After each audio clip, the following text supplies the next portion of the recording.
Es una alegría poder compartir nuevamente con ustedes un tema de la palabra.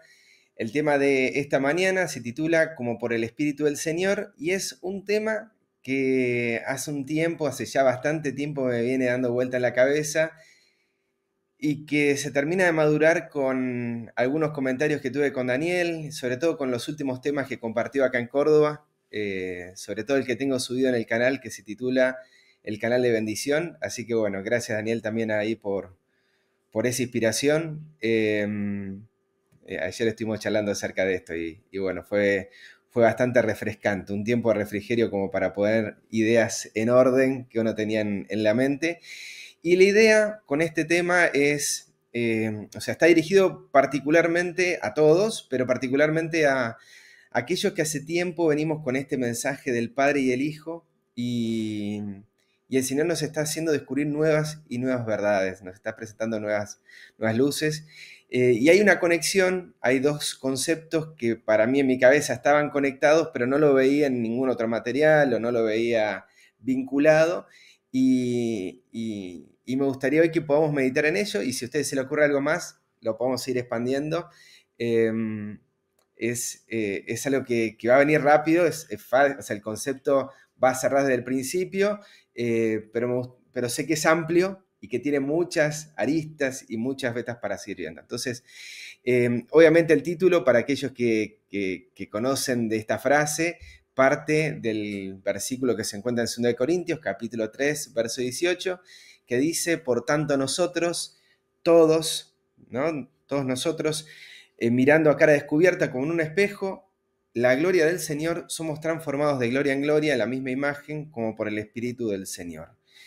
Hay varias preguntas que hacer allí, nos responde a cómo somos transformados de gloria en gloria, somos transformados de gloria en gloria al contemplar la gloria del Señor y somos transformados como por el Espíritu del Señor, ¿sí? Y en otras versiones este pasaje aparece de la siguiente manera. Por ejemplo, la versión Reina Valera 1995 dice, por tanto, nosotros todos, mirando con el rostro descubierto y reflejando como en un espejo la gloria del Señor, somos transformados de gloria en gloria en su misma imagen por la acción del Espíritu del Señor. Esa frase, como por el Espíritu, también se traduce de esta manera, por la acción, por el influjo, ¿no? de ese Espíritu. En 2 Corintios 3:18, pero la versión textual, la número 3 de la versión textual, dice, pero nosotros todos con rostro descubierto, contemplando como un espejo la gloria del Señor, vamos siendo transformados por el Espíritu, de gloria en gloria, en la misma imagen del Señor. Como que se va haciendo cada vez un poco más claro. La nueva Reina Valera 1990, la Reina Valera adventista, dice, por tanto, nosotros todos, al contemplar con el rostro descubierto como en un espejo la gloria del Señor, nos vamos transformando en su misma imagen con la creciente gloria que viene del Señor, que es el Espíritu. Y acá es como que me quiero ir dirigiendo para este punto, ¿verdad? Quiero ir para ese lado. Y en la nueva traducción viviente, 2 Corintios 3:18 dice, así que todos nosotros, a quienes nos ha sido quitado el velo, podemos ver y reflejar la gloria del Señor. El Señor, quien es el Espíritu, nos hace más y más parecidos a Él a medida que somos transformados a su gloriosa imagen. Entonces, la frase esa, como por el Espíritu del Señor, hay quienes también la traducen como siendo transformados por el Espíritu o por el Señor, que es el Espíritu, o el Señor, quien es el Espíritu. Y acá entenderán por qué digo que es un mensaje que va destinado particularmente a aquellos que venimos escuchando este mensaje que se encuentra en 2 Corintios 3:17. Porque el Señor es el Espíritu.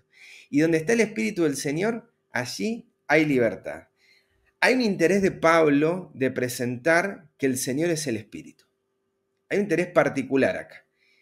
Y yo me preguntaba, ¿por qué es que lo está presentando? Porque yo lo he aprendido de una manera hace, no sé, 16 años, cuando empecé a escuchar estos temas, por una razón en particular, y me pregunto, ¿será que son esas mismas razones por las que él está presentando este razonamiento? ¿Qué conceptos existían en los tiempos de Pablo por los cuales Pablo les tiene que estar diciendo, mirá, el Señor es el Espíritu? Y si está el Señor, si está ese Espíritu del Señor, va a haber libertad, va a haber transformación, vas a ser transformado de gloria en gloria. Y Me gustaría que meditemos en la siguiente cita, que se encuentra en el libro Hechos de los Apóstoles, página 248, párrafo 2, que dice: los creyentes corintios necesitaban una experiencia más profunda en las cosas de Dios. No sabían plenamente lo que significaba contemplar su gloria y ser cambiados de carácter en carácter. No habían visto sino los primeros rayos de la aurora de esa gloria. El deseo de Pablo para con ellos era que pudieran ser henchidos con toda la plenitud de Dios, que prosiguieran conociendo a aquel cuya salida se prepara como la mañana y, eh, y continuaran aprendiendo de él hasta que llegaran a la plenitud del mediodía de una perfecta fe evangélica. Y entonces acá nos habla la mensajera del Señor de cosas que necesitaban los corintios, cosas que no sabían los de Corintios y cosas que Pablo anhelara que tuviesen, ¿sí? Entonces vemos acá que los de Corintios necesitaban una experiencia más profunda, ¿en qué? En las cosas de Dios. No tenían esa experiencia en las cosas de Dios. No sabían qué cosa, no sabían lo que significaba contemplar su gloria. ¿La gloria de quién? De Dios. Como vio Moisés en algún momento, bueno, los de Corintios no sabían qué era contemplar esa gloria. No sabían tampoco qué significaba ser cambiados de carácter en carácter. Y acá un poco nos va definiendo esto, que al final me gustaría leer algunas citas en este sentido, ¿no? O sea, hablar de gloria en gloria, la sierra menciona que es de carácter en carácter. Había algo que tampoco habían visto. Había cosas que no sabían, había cosas que no habían visto. No habían visto sino los primeros rayos de la aurora de esa gloria. Pero es como que no podían vincular esto. ¿Cómo puede ser esto con esto otro?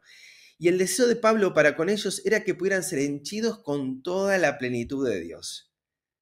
Habían cosas que no habían recibido. ¿Por qué no estaban recibiendo todas las cosas de Dios? ¿Por qué no podían contemplar su gloria? ¿O por qué no sabían qué significaba contemplar su gloria? ¿Qué era lo que les estaba faltando? Por lo cual, saber que el Señor es el Espíritu es una respuesta para esto. Entonces, hay algunas ideas, ustedes después me van diciendo al final en los comentarios si les surge otra, pero yo me fui al principio del capítulo y al principio del libro como para ver respuestas a estas preguntas. Y el apóstol Pablo comienza diciendo: ¿comenzamos otra vez a recomendarnos a nosotros mismos? ¿O tenemos necesidad, como algunos, de cartas de recomendación para nosotros o de recomendación de vosotros? Nuestras cartas sois vosotros, escritas en vuestros corazones, conocidas y leídas por todos los hombres. Había una situación que estaba pasando en la iglesia de Corintios, y es que, en definitiva, no estaban reconociendo a Pablo. No lo estaban reconociendo ni a Pablo ni a los que estaban predicando en Corintios, ¿sí? Y no lo reconocían como enviados de Dios. ¿Y qué estaban pidiendo? Estaban pidiendo cartas de recomendación. Entonces dice: ¿tenemos necesidad, como algunos, de cartas de recomendación? Estaban pidiendo, o sea, Pablo estaba haciendo estas preguntas. ¿Cómo que no están reconociendo estos dones? Y les dice Pablo: mi carta son ustedes. Pero amén de esto, podemos leer también en 2 Corintios 1, 21 al 22, él dice: y el que nos confirma con vosotros en Cristo y el que nos ungió es Dios, el cual también nos ha sellado y nos ha dado las arras del Espíritu en nuestros corazones. Pablo le está diciendo que quien los confirmaba en Cristo, quien los ungió, quien los selló y quien les dio las arras del Espíritu es Dios.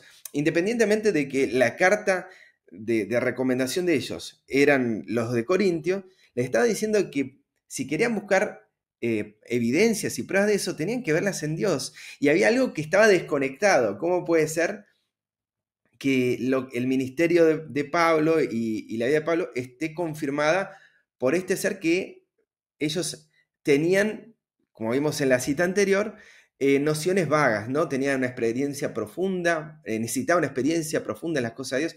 Había una experiencia vaga en estas cuestiones. Y entonces Pablo, en esta carta, yo sé que la conocen, de mi parte va a ser un repaso para ir a desarrollar este punto. En 2 Corintios capítulo 3, Pablo describe a los creyentes. ¿Y quiénes eran estos creyentes a los que les estaba hablando? Dice: siendo manifiesto que sois cartas de Cristo, expedida por nosotros, escrita no con tinta, sino con el Espíritu del Dios vivo, no en tablas de piedra, sino en tablas del corazón humano.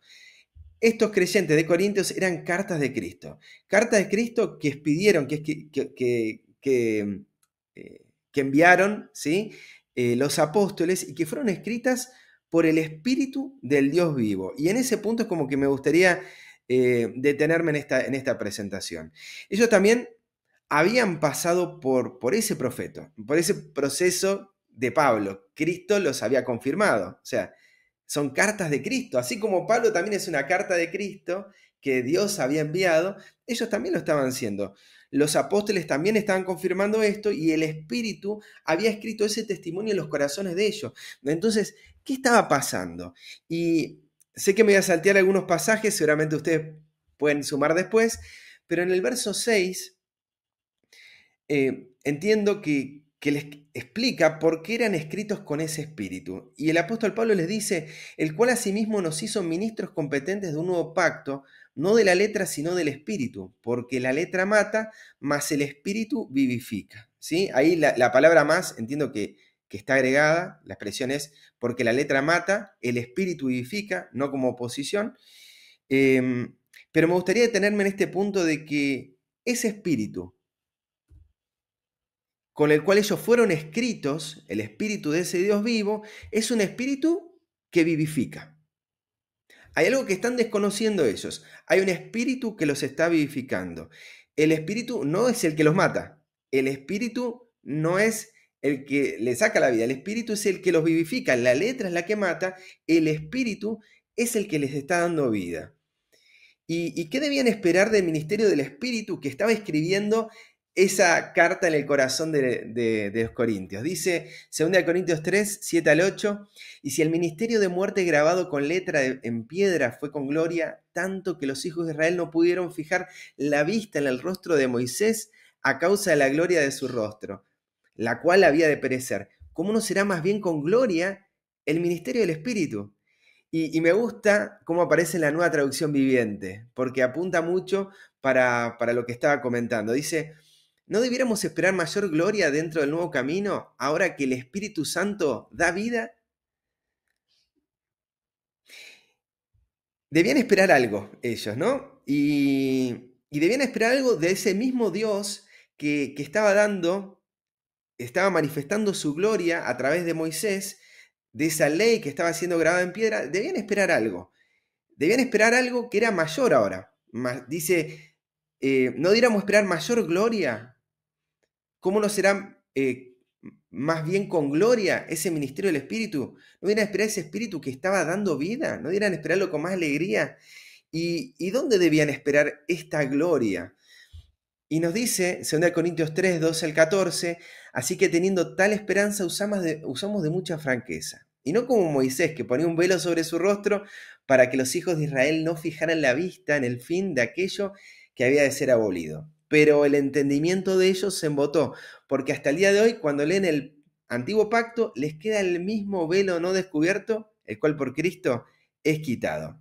Hay una esperanza, ¿sí? Hay una esperanza en la cual ellos usaban, dice, usamos de mucha franqueza teniendo esa esperanza y que está conectado con esto de que hay un proceso, mientras la letra está matando y está produciendo ese proceso glorioso, hay un ministerio del Espíritu que está dando vida. Y teniendo esa esperanza de este proceso que se está produciendo en el corazón de ellos, ocurre algo, que están leyendo el Antiguo Testamento, están leyendo el Antiguo Pacto y allí solo ven letra que mata. Están viendo las obras de Dios, pero están viendo letra que mata, obras que destruyen. Y, y lo que dice el texto es que Cristo quita ese velo. Cristo está quitando esa comprensión de ver una letra que solo está matando, para además manifestar ese espíritu que da vida. Y me gusta pensar esto que me compartió ayer Daniel de Éxodo 20, del 18 al 20, donde vemos ahí el pueblo de Israel en el monte recibiendo la ley, y todo ese pueblo estaba observando el estruendo y los relámpagos y el sonido de la bocina y el monte que humeaba, y viéndole el pueblo temblaron y se pusieron de lejos. Están recibiendo la letra, ¿no? Y la letra, ¡buah!, los alejaba. Y dijeron a Moisés, habla tú con nosotros y nosotros iremos, pero no hable Dios. Que no hable Dios con nosotros, ¿para qué? para que no nos mate, ¿no? Para que no muramos. Estaban recibiendo esa letra y la letra los estaba matando. Y Moisés respondió al pueblo, no temáis, porque para probaros vino Dios y para que su temor esté delante de vosotros, para que no pequéis. El pueblo estaba pensando que Dios, si les hablaba, iban a morir, ¿verdad? Eso es lo que dice el texto. La letra los estaba matando. Ellos, si ustedes leen Éxodo 20, van a encontrar que están los 10 mandamientos.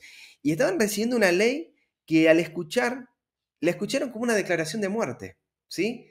La ley les decía que eran asesinos. Cuando dice no matarás, le está diciendo que ellos mataban. Cuando les dice no tendrás dioses ajenos delante de mí, le está diciendo que ustedes son idólatras, le está diciendo que ustedes son blasfemos, son mentirosos, etcétera, etcétera, etcétera. Estaban recibiendo esa palabra y esa palabra estaba produciendo un efecto terrible en el corazón de ellos.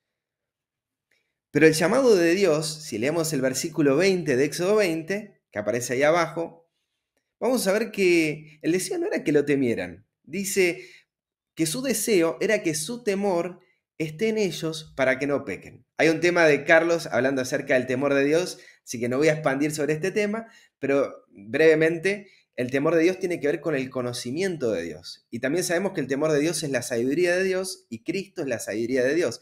O sea, el deseo de Dios era que ellos reciban su conocimiento, que reciban cómo es Él, que lo reciban a Él en Cristo, la sabiduría de Dios, para estando ese conocimiento en su corazón, no pequen. Y entonces de esa manera recibir ese espíritu que daba vida. Y estaban temiendo ese Dios, no lo querían recibir. ¿Y hasta cuándo seguían leyendo estos textos de esta manera? Sé que la respuesta la conocen. En 2 Corintios 3, del 15 al 17, dice, y aún hasta el día de hoy, cuando se lea a Moisés, el velo está puesto sobre el corazón de ellos. Hasta el día de hoy. Pero cuando se conviertan al Señor, el velo se quitará. ¿Por qué? Porque el Señor es el Espíritu. Y donde está el Espíritu del Señor, allí hay libertad. ¿Por qué entender que el Señor es el Espíritu cambia todo? Está ahí en el texto. ¿Por qué esa frase? ¿Por qué cambia todo? Entender que Cristo es el Espíritu dice, o sea, trae libertad a nuestra mente. Donde está ese Espíritu, hay libertad. ¿Y trae libertad a quiénes? Está diciendo que hay gente que está leyendo el Antiguo Testamento, que está leyendo el Antiguo Pacto, y cuando lo leen con ese velo. Solo ven letra que mata. No están viendo los dos procesos. Ven ese proceso y dicen, es solo letra que matan. Ven declaraciones de muerte. ¿Y eso hasta cuándo ocurre? Pablo decía que en su tiempo seguían leyéndolo de la misma manera. Pregunto, ¿será que en el día de hoy vemos el Antiguo Testamento de la misma manera? ¿Será que hasta el día de hoy también está sucediendo esto? Y los cristianos en los días de Pablo, por lo que vemos acá, no estaban conectando dos cosas. Las historias del Antiguo Testamento, el Antiguo Pacto, lo que escribió Dios a través de Moisés, y que el Señor es el Espíritu. No estaban entendiendo que lo que estaban recibiendo era esta como dice la cita, una gloria que estaba recién incipiente, áurea, ¿no? Y lo que nos presenta el texto es que el Espíritu, si está, hay libertad. ¿Qué nos dice también? De que al no estar ese Espíritu, ¿en qué condición estaban ellos? Estaban esclavos, estaban todavía sujetos al pecado. O sea, esta comprensión que tenían acerca del Antiguo Testamento, si no era a través de que el Señor es el Espíritu, o no entendían de que ese Espíritu era el Señor, estaban todavía en esclavitud, no había libertad en ellos. Y leemos en Gálatas 4, 6 al 7, que por cuanto sois hijos, Dios envió a vuestros corazones el Espíritu de su Hijo, el cual clama, Abba Padre. Así que ya no eres esclavo, sino hijo. Y si hijo, también heredero de Dios por medio de Cristo. Dios, al enviar el Espíritu de su Hijo, nos saca de esa condición de esclavitud. Dios, al enviar al Espíritu de su Hijo, nos saca de esa condición en la cual no nos consideramos hijos suyos y empezamos a clamar Abba Padre. Él clama en nosotros Abba Padre. En Romanos 8, 15 al 16 nos dice, pues no habéis recibido el espíritu de esclavitud para estar otra vez en temor. El pueblo de Dios estaba así, estaba sin recibir ese espíritu, ¿sí? Y estaba en temor, temía de las palabras de Dios, no quería escucharlo porque iban a morir. Entonces dice, no recibiste este espíritu de esclavitud, sino que habéis recibido el espíritu de adopción, el espíritu de hijos, por el cual clamamos Abba Padre. El espíritu mismo da testimonio a nuestro espíritu de que somos hijos de Dios. Y pienso, ¿no?, que los cristianos, al no conectar estas dos historias, o sea, la historia del Antiguo Testamento, con la revelación del Espíritu de Dios en Cristo, estaban en esclavitud. Y es, y pienso, ¿no?, porque es ese espíritu el que los está sellando a los apóstoles, ese espíritu el que los está sellando a ellos mismos, a ellos mismos. Y al no reconocer a los apóstoles, como dice al principio de esta carta, eh, o sea, ¿por qué no estaban reconociendo a los apóstoles? ¿Por qué no los veían a ellos como enviados de Dios? ¿Por qué no estaban viendo a ellos como recibiendo el Espíritu y que los estaba sellando en el corazón? ¿Será, y pregunto, ¿no?, que ellos también nos estaban reconociendo como hijos de Dios? Y es por eso que no se estaban reconociendo como cartas escritas por el Espíritu. El mismo Espíritu testifica que, o sea, les testificaba a ellos que eran hijos de Dios. Y ese tema era silenciado en su mente. En un sentido, se desconocen como hijos de Dios. En ese sentido, también están desconociendo a los apóstoles como hijos de Dios, como enviados de Cristo. Desconocen a Cristo como enviado de Dios y termina, obviamente, desconociendo a Dios como ese Padre que está dando vida. Bajo esclavitud, ellos están en temor. Y es el espíritu de adopción, es el espíritu de hijo el que da libertad. El que recibe a ese espíritu, recibe la vida de Dios. Avanzando un poco más en el libro de Corintios, en el capítulo 4, encontramos que hay alguien que coloca ese velo en nosotros. Dice, el cual el Dios de este siglo cegó el entendimiento de los incrédulos para que no les resplandezca la luz del Evangelio de la gloria de Cristo, el cual es la imagen de Dios. Porque no nos predicamos a nosotros mismos, dice Pablo, sino a Jesucristo como Señor, y a nosotros como vuestros siervos por amor de Jesús.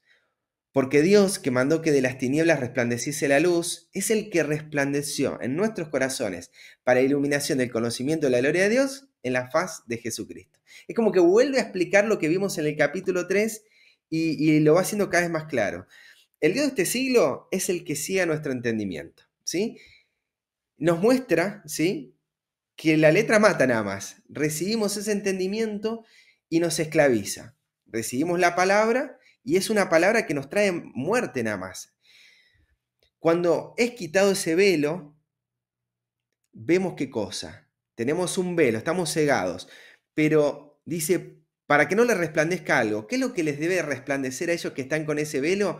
La luz del Evangelio, la luz de la buena nueva, de la gloria de Cristo, o sea, del carácter de Cristo, el cual es la imagen de Dios. Saber que recibimos la gloria de Cristo, recibimos su carácter, es saber que estamos recibiendo la imagen de Dios, el carácter de Dios, la revelación de lo que Dios es. Viendo, como dice al final, el rostro de Jesús, podemos conocer a Dios. Vemos que la letra mata y que el espíritu da vida.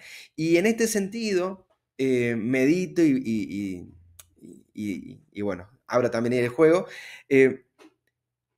Predicar que Jesucristo es el Señor, porque lo dice ahí, porque no nos predicamos a nosotros mismos, sino a Jesucristo como el Señor, y saber de que el Señor es el Espíritu, como dice 2 Corintios 3:17, me lleva al pensamiento de que Dios está enviando la presencia de Jesús, está enviando lo que Él es, está enviando su vida para sacarnos de este concepto que tenemos de que solo vemos una parte del espejo, una parte de la historia. Y pensar que Dios es ese ser, ¿no? Dios es ese ser que estoy viendo en el espejo, en ese velo que tengo, porque estoy cegado, en esa letra que está matando, y no ver que es una revelación de nosotros mismos, de esa ceguera que tenemos. Eh, y algo más que aparece ahí en el texto, en el verso 6, que dice que Dios es el que resplandeció. Dios es el que está resplandeciendo en Jesucristo. Cuando decimos que el Espíritu es del Señor, el Señor es el Espíritu, lo que estamos recibiendo es la revelación de Dios. Dios es el que está resplandeciendo en Jesucristo. Por eso decimos, Jesucristo es el Señor y el Señor es el Espíritu. Estamos recibiendo su presencia con agrado, con gusto, porque los conceptos que teníamos del Antiguo Testamento era letra que mataba, nada más. Entonces, volviendo al texto de 2 Corintios 3:18, leemos, por tanto, nosotros todos, mirando a cara descubierta como un espejo la gloria del Señor, somos transformados de gloria en gloria en la misma imagen como por el Espíritu del Señor. Vemos la gloria del Señor, vemos su carácter, vemos cómo es Él, vemos cómo es Cristo, vemos a Cristo en ese espejo y al verlo nosotros somos transformados. Somos transformados de gloria en gloria. Somos transformados de carácter en carácter. Somos transformados en la imagen de Cristo, en lo que Él es, que Él es la imagen de Dios. Y somos transformados por ese Espíritu, como por el Espíritu del Señor, o por el Señor que es el Espíritu, porque Jesús es el Espíritu. Jesús, su vida, su carácter, es lo que nos está transformando. Y este es el concepto final, ¿verdad? O sea, hay un vínculo que presenta Pablo entre el Espíritu del Señor, o sea que Cristo es el Espíritu, y la revelación de su carácter, de lo que Él es, de su vida. Y me gustaría que ahora podamos ver esto mismo en algunas citas. Por ejemplo, en Mensajes Selectos, tomo 1, página 203, dice la sierva: Cristo es nuestro ejemplo. Contemplándolo, hemos de ser transformados a su imagen, de gloria en gloria, de carácter en carácter. Esta es nuestra obra. Dios nos ayuda a representar correctamente al Salvador ante el mundo. Estas primeras citas presentan que la gloria o sea, que la expresión gloria en gloria es de carácter en carácter y que la obra y que la transformación procede por la contemplación. Lo mismo al final dice: contemplándolo podéis ser transformados de gloria en gloria, de carácter en carácter. También vemos acá en Mensajes Selectos, tomo 1, página 463, lo que significa ser transformados de gloria en gloria. Dice: contemplando a Jesús, recibimos en el corazón un principio viviente y que se expande. El Espíritu Santo lleva a cabo la obra y el creyente progresa de gracia en gracia, de fortaleza en fortaleza, de carácter en carácter. Se amolda a la imagen de Dios hasta que su crecimiento espiritual alcanza la medida de la estatura plena de Cristo Jesús. Así Cristo pone fin a la maldición del pecado y libera al alma creyente de su acción y efecto. Y escuchen aquí, dice: solo Cristo puede hacer esto, pues debía ser en todo semejante a sus hermanos.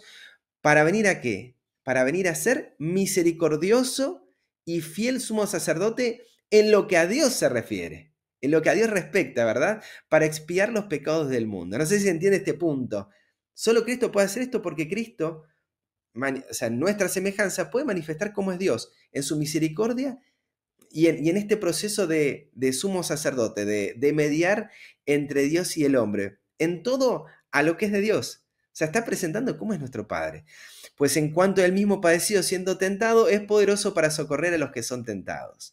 La reconciliación significa, ¿qué cosa? Que desaparece toda barrera entre el alma y Dios y que el pecador comprende lo que significa el amor perdonador de Dios. Hasta este momento no lo sabíamos, por eso el Señor es el Espíritu, es el único que puede estar manifestando cómo es Dios, que es misericordioso, que es fiel sumo sacerdote, en todo lo que Dios se refiere. Sigo. Debido al sacrificio hecho por Cristo para los hombres caídos, Dios puede perdonar en justicia al transgresor que acepta los méritos de Cristo. Y dice: Cristo fue el canal por cuyo medio pudieron fluir la misericordia, el amor y la justicia del corazón de Dios al corazón del pecador. Y termina diciéndole: fiel y justo para perdonar nuestros pecados y limpiarnos de toda maldad. Qué cita maravillosa, la fui explicando mientras la leía y me imagino que van a haber más comentarios en este sentido. Esta siguiente cita, no recuerdo ahora qué es la sigla LC, está en español, creo que es Lugares Celestiales, si me corrigen. Dice: pero la posición no hace al hombre. Es la integridad del carácter, el Espíritu de Cristo, lo que hace agradecido, abnegado, sin parcialidad y sin hipocresía. Esto es lo que tiene valor para Dios.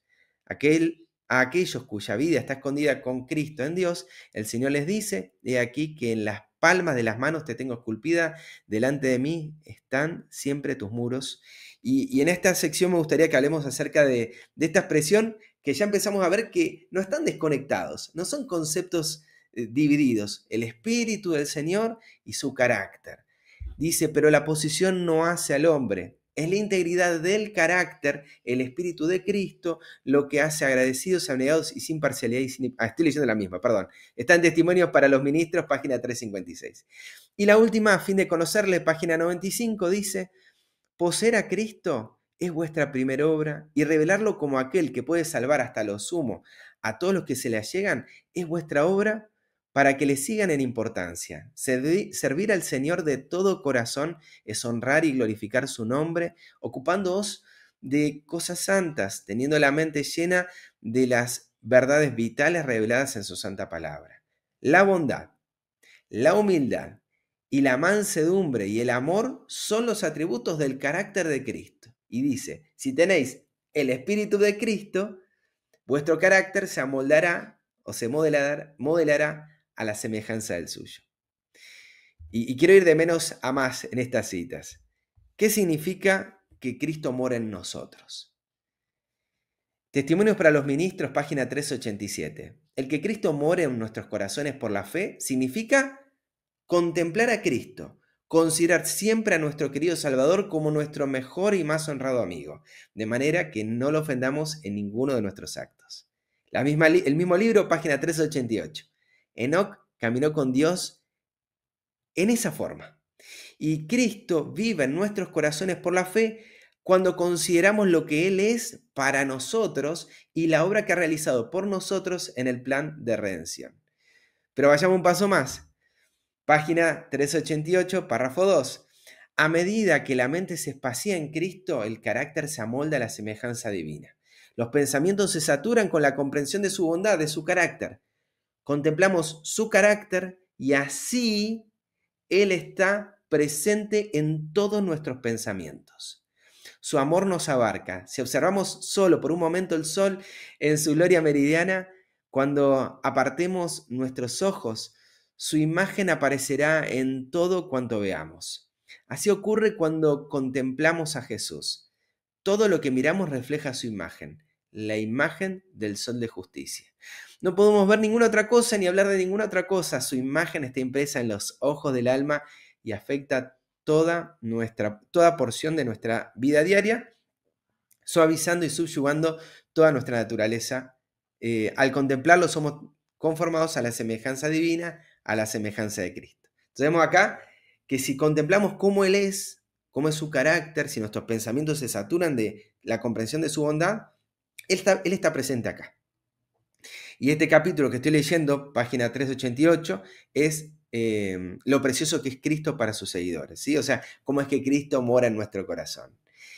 Y esta última cita de la sierva de Dios que quiero leer, también página 389, mismo capítulo de Testimonios para los Ministros, dice, cuando sus palabras de instrucción han sido recibidas y han tomado posesión de nosotros, Jesús es para nosotros una presencia permanente que gobierna nuestros pensamientos, ideas y acciones. Somos imbuidos de la instrucción del mayor maestro que el mundo conoció jamás. Un sentido de responsabilidad humana y de influencia humana da carácter a nuestros puntos de vista con respecto a la vida y a los deberes diarios. Cristo lo es todo para nosotros. El primero, el último, el mejor en todas las cosas. Jesucristo, su espíritu, su carácter, da color a todas las cosas. Es la trama y la urdimbre, la misma textura de nuestro ser entero. Las palabras de Cristo son espíritu y son vida. No podemos, pues, concentrar nuestros pensamientos en el yo. No somos ya nosotros los que vivimos, sino que Cristo vive en nosotros. Y Él es la esperanza y gloria. El yo está muerto y Cristo es un Salvador vivo. Al continuar mirando a Jesús, reflejamos su imagen hacia todo lo que nos rodea. No podemos detenernos a considerar nuestros desalientos o aún a hablar de ellos, pues un cuadro más agradable atrae nuestra vista, el precioso amor de Jesús. Él vive en nosotros por la palabra de verdad. Y esta cita es la cita con la que quiero cerrar, por lo menos la parte de Elena de White. Voy a leer dos más chiquititas, pero es la parte que quiero cerrar porque la sierva conecta recibir, o sea, a Cristo y recibir su espíritu como recibir su carácter. Jesucristo, su espíritu, su carácter da color a todas las cosas. Lo usa como conceptos intercambiables. Saber que Jesucristo es el espíritu es saber que Él es el carácter, que es la revelación, que es la imagen de lo que Dios es. Y en la manera que nosotros meditemos en esto, Cristo morará en nosotros. Será el primero, el último, el mejor en todas las cosas. Y me gustaría terminar con una cita del pastor Jones. Esto está en Mensajes del Tercer Ángel, el número 18, en la versión digital, no es la versión de de páginas web que hablan sobre 1888, sino de la aplicación de Elena de White, aparece allí. Página 230 del año 1893 dice, leamos ahora 2 de Corintios 3:18. Nosotros todos mirando con el rostro descubierto y reflejando como un espejo la gloria del Señor, somos transformados de gloria en gloria en su misma imagen por la acción del Espíritu del Señor. ¿Qué es lo que vemos en el rostro de Jesús? Congregación, la gloria del Señor. ¿Cuál es la gloria del Señor? Hemos leído en este lugar, nos lo ha dicho el Espíritu de Dios, que el mensaje de la justicia de Dios, que es por la fe en Jesucristo, es el comienzo de la gloria que ha de alumbrar toda la tierra. ¿Cuál es pues la gloria de Dios? Su justicia, su carácter. ¿Y dónde la encontramos? En Jesucristo. Él lo ha dicho, es a Él a quien miramos. Y vemos acá cómo el pastor John empieza a conectar estos conceptos. Recibir la gloria de Él, recibir su justicia, recibir su carácter, recibir a Jesucristo. Y concluye esta cita diciendo, ¿dónde buscamos la justicia? En el rostro de Jesús, en la faz de Jesús. Allí todos, mirando con el rostro descubierto y reflejando como en un espejo la gloria del Señor, somos transformados de gloria en gloria, de justicia en justicia, de carácter en carácter, de bondad en bondad, por la acción del Espíritu del Señor, como por el Espíritu. Podéis ver que la justicia de Dios, que es su carácter, y el Espíritu Santo van siempre de la mano. ¿Comprendéis que cuando obtenemos la justicia que viene por la fe de Jesucristo, la bendición de Abraham, el Espíritu Santo no nos puede ser retenido? No podéis separar a los dos, van unidos. Así pues, cuando poseemos eso, y sabemos que es así, por la fe en su palabra, el Señor afirma que tenemos el derecho a pedir el Espíritu Santo y a recibirlo. Y es mi deseo en esta mañana de que cuando volvamos a leer estos pasajes y meditemos en que el Señor es el Espíritu, podamos profundizar cada vez más en cómo el Señor nos está revelando a Dios. Y viendo esta revelación, vayamos nuevamente al Antiguo Testamento y encontremos que el Señor es el Espíritu. Que el deseo de Dios es que su temor esté en nosotros para que no pequemos, que su conocimiento esté en nosotros para que no pequemos, que Cristo muera en nosotros, porque Él es el Espíritu.